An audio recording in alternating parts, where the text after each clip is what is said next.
जो हरे भरे पहाड़ों और बहती नदियों के बीच बसा था। वहां एक बूढ़े आदमी हरि रहते थे।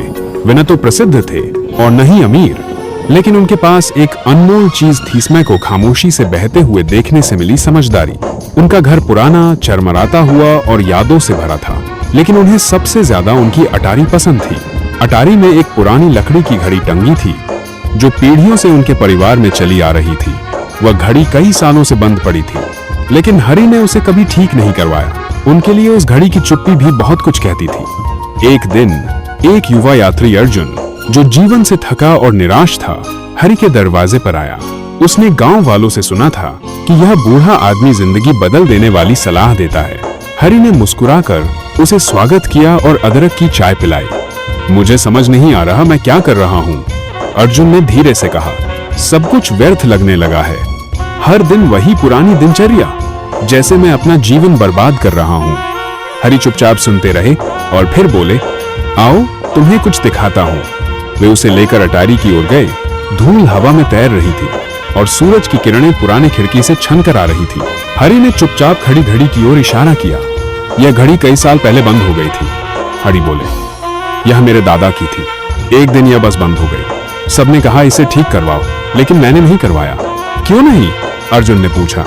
क्योंकि इसने मुझे एक बहुत अहम बात सिखाई कि समय किसी के लिए नहीं रुकता, लेकिन फिर भी हम ऐसे जीते हैं जैसे हमारे पास अनगिनत वक्त हो। हरि ने आगे कहा, जब मैं तुम्हारी उम्र का था, मेरे भी सपने थे। मैं घूमना चाहता था, लिखना चाहता था, प्यार करना चाहता था और आजादी से जीना चाहता था, लेकिन मैंने सब कुछ टाल दिया। कॉलेज के बाद, नौकरी के बाद, शादी के बाद, रिटायरमेंट के बाद, और अब देखो जिंदगी के अंत में हूँ। उनकी आवाज कांप रही थी, लेकिन वह दुख नहीं था, स्वीकृति थी। मैंने अपनी जिंदगी उन चीजों में लगा दी जो मायने नहीं रखती थी, और जो सच में जिंदगी थी, उन्हें जीने के पल बहुत कम निकले। अर्जुन, जिंदगी वर्षों में नहीं मापी जाती, बल्कि उन लम्हों से मापी जाती है जब हम सच में जीते हैं। अर्जुन चुपचाप खड़ा था, उस पुरानी घड़ी को देख रहा था। कमरे में सन्नाटा था, लेकिन उसके मन में बहुत कुछ चल रहा था। एक कहानी सुनो, हरि बोले, लकड़ी की कुर्सी पर बैठते हुए। एक छोटी लड़की थी, मीरा। उसे नाचना बहुत पसंद था। उसका नाच पूरे गांव में खुशी फैलाता था, लेकिन उसके माता पिता उसे डॉक्टर बनाना चाहते थे। उसने नाचना छोड़ दिया और पढ़ाई शुरू कर दी।